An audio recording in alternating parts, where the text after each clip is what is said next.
If you have diabetes and you're enrolled in Medicare, you're probably wondering exactly what Medicare will cover. Also, you have important decisions to make regarding original Medicare and Medicare supplements or maybe a Medicare Advantage plan. Hi there, my name is Sarah and I'm here today with iHealthBrokers to discuss how Medicare can help to manage your diabetes.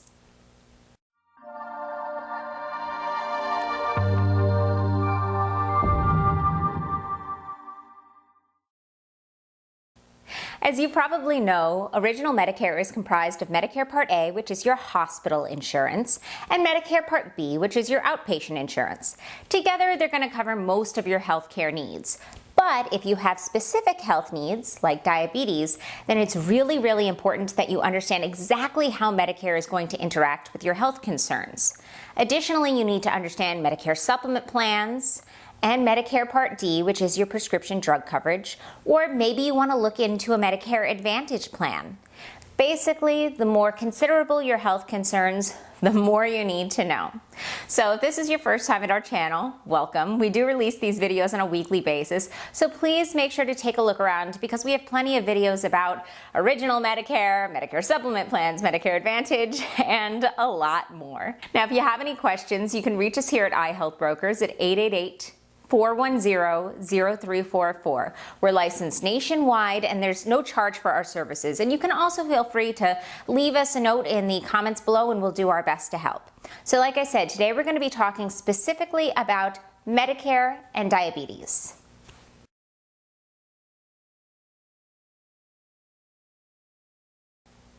So let's start with original Medicare. Original Medicare is what you've probably been expecting to enroll in once you turn 65, and it's what you've paid into for most of your life.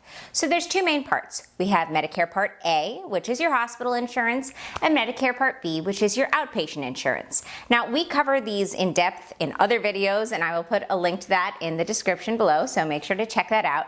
But today we're really going to be talking about Medicare Part B, which is the outpatient insurance. Now, for Medicare Part B, you're going to have a monthly premium that you have to pay to keep your insurance active. You'll also have a deductible that you have to meet before your insurance kicks in.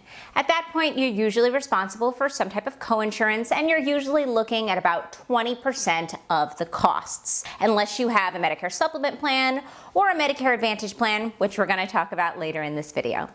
So as far as managing your diabetes is concerned, Medicare Part B will cover the following services: diabetes screening tests, diabetes prevention programs, diabetes self-management programs and training, diabetes equipment such as blood sugar strips and lancets, possibly foot exams, glaucoma tests, and insulin pumps. And also, if you require an insulin pump, then Medicare Part B will cover the insulin that goes in that pump. Usually you're going to be responsible for 20% coinsurance for these services, although sometimes you do need to meet additional criteria to be considered eligible. Now, of course, you need to see a doctor or visit a facility that accepts Medicare, but luckily most accept Medicare. Medicare has got a really broad network.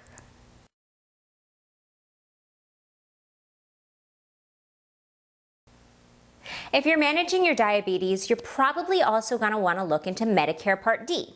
Medicare Part D is your prescription drug coverage. Now, these plans are offered by private carriers, but there are certain federal guidelines that all the plans have to adhere to. However, certain carriers and plans will offer better benefits than others to try to compete for your business. So it's really important that you shop around. You can enroll in Medicare Part D either during your one-time open enrollment or during the annual enrollment, which is, of course, annual. It's every year.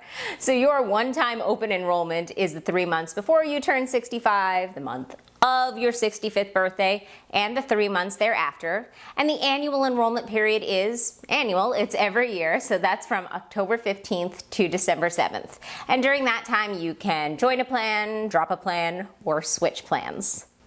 Like Medicare Part B, you're going to have to pay a monthly premium to keep your insurance active.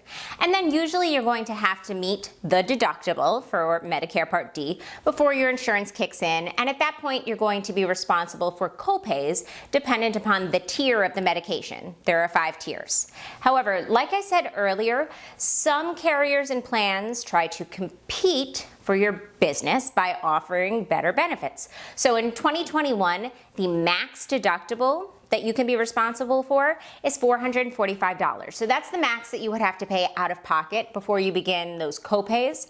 However, some plans are going to offer lower deductibles, and some plans may waive them entirely. So like I said, shop around.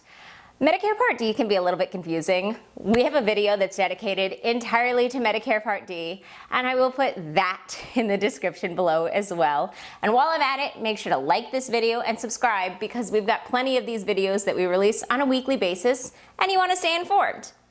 So Medicare Part D will cover insulin that's not administered by pumps, medical supplies to administer insulin such as syringes, gauze, alcohol swabs, and inhaled insulin devices, and anti-diabetic drugs. So there's actually some good news. As of January 1st this year, 2021, there are many Medicare Part D plans that are offering a 30-day supply of insulin for $35. So this is offered in Medicare Part D or possibly Medicare Advantage, which we'll talk about in a second. So you may want to look into a plan that participates in the insulin savings model.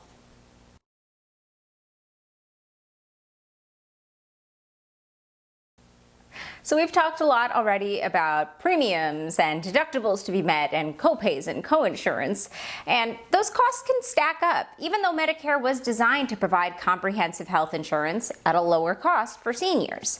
Luckily, there are several ways that you can cut costs and make Medicare a little bit more affordable. So you can look into a Medicare savings program.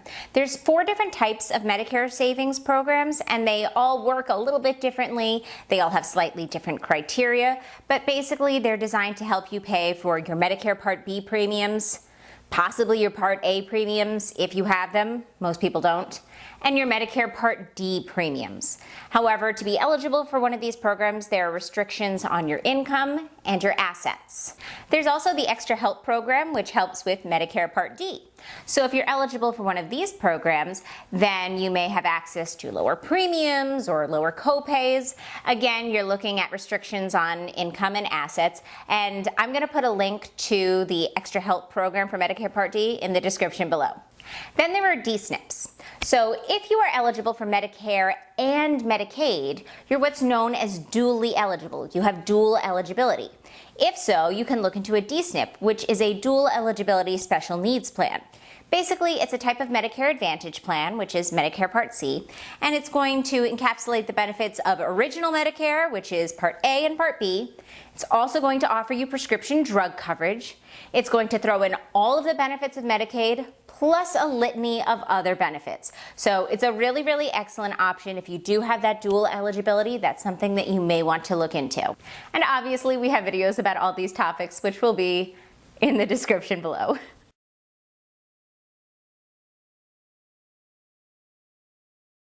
If you're unable to enroll in the programs that we've talked about so far, there are actually additional ways to limit your out-of-pocket spending. You may want to look into a Medicare supplement plan or a Medicare Advantage plan.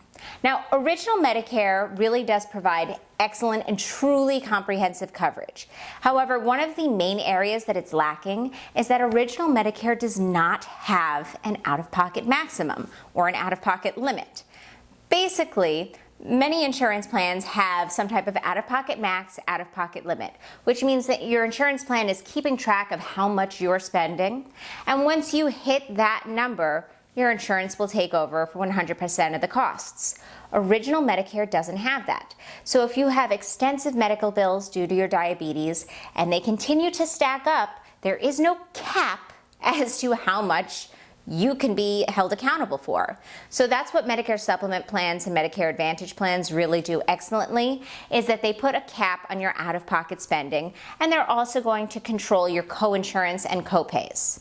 Medicare supplement plans are sometimes known as Medigap plans, and the reason is that they cover the gaps of original Medicare. So with a Medicare supplement plan, you're going to still have to continue to pay for your original Medicare premiums. You'll most likely have to pay for Medicare Part D because Medicare supplement plans do not encapsulate prescription drug coverage, and you're going to have to pay for a Medicare supplement plan premium on top of that. However, they're really going to limit or eliminate your copays and coinsurance entirely. It depends upon the supplement plan that you choose. Many of the plans basically are going to waive that coinsurance and copay, so it's really easy to calculate exactly what your healthcare costs are going to be for the year, because usually basically you're just looking at the premiums because it's going to cover everything else. Now, of course, that depends upon the plan that you choose, and we've got a video dedicated entirely to that. So even though it may seem like you're paying a little bit more out of pocket up front because of all those monthly premiums, you may end up saving in the long run because you won't be responsible for copays and coinsurance. With a Medicare supplement plan, you can enroll year-round. You can enroll whenever you want. However, it behooves you to do so during your individual enrollment period. For a Medicare supplement plan, that is the 6 months after you turn 65 and enroll in Medicare Part B. So if you're deferring Medicare Part B, you're able to put off that individual enrollment period for a Medicare supplement plan. Another major benefit of Medicare supplement plans is that they are standardized. So the only thing that's really going to change is the price. So really make sure to comparison shop. Then there are Medicare Advantage plans. So Medicare supplement plans and Medicare Advantage plans are actually very, very different, but they're both going to limit your out-of-pocket spending and, impose that maximum because they're limiting your out-of-pocket spending or possibly waiving it entirely in the case of Medicare supplement plans. So Medicare Advantage actually replaces original Medicare entirely. So it has to offer you the same benefits as original Medicare. And very often, Medicare Advantage plans are going to offer you some type of prescription drug coverage. Not all plans do, but a lot of them do. And very often, they're going to offer additional benefits like dental, vision, and hearing, amongst others. However, it's not all sunshine and roses when it comes to Medicare Advantage plans. Basically, Medicare Advantage plans are like the health insurance you've had in the past. Some plans and carriers are great. Some plans and carriers are not so great. You have to take into consideration the networks, because with a Medicare Advantage plan, your network is going to be limited to your carrier. So you need to use an in-network doctor and in-network hospitals. So make sure to do your research. If the doctor that you love and you've been visiting for years doesn't accept your Medicare Advantage plan, that's going to be a problem, because with a Medicare supplement plan, you're still going to rely on that original Medicare network, which is much, much larger than Medicare Advantage plans. And then there's also things like referrals and paperwork to take into consideration. The copays are structured differently, and Medicare Advantage plans aren't standardized, so different plans, different benefits, they can change on a yearly basis. Basically, like I said before, some plans are wonderful and they'll suit your needs to a T. Other plans, not so much. So really, if you're going the Medicare Advantage route, it's so important that you use a broker, because you need to use somebody that understands your needs specifically and can explain to you whether or not the plan that you're interested in is going to suit those needs. If you're interested in a Medicare Advantage plan, the enrollment period is the exact same as Medicare Part D. So you have your individual open enrollment, which is the 3 months before you turn 65, the month of your 65th birthday, and the 3 months thereafter. Or you can enroll during that annual enrollment period, which is October 15th to December 7th. I hope you liked today's video, and if you did, please make sure to click like. So at iHealthBrokers, we release these videos on a weekly basis. We really want to make sure that our clients and our viewers are informed and educated about their health insurance, so they're making the best possible decisions. So please make sure to like this video so we can get it out in front of other people. And of course, subscribe to stay up to date on all things Medicare and health insurance in general. If there are any videos you'd like to see, let us know in the comments below. And as always, you can reach us here at iHealthBrokers at 888-410-0344. There's no charge for our services. We're licensed nationwide, so no matter where you are or what your question is, we can help. Thank you so much. Have a great day. Bye-bye.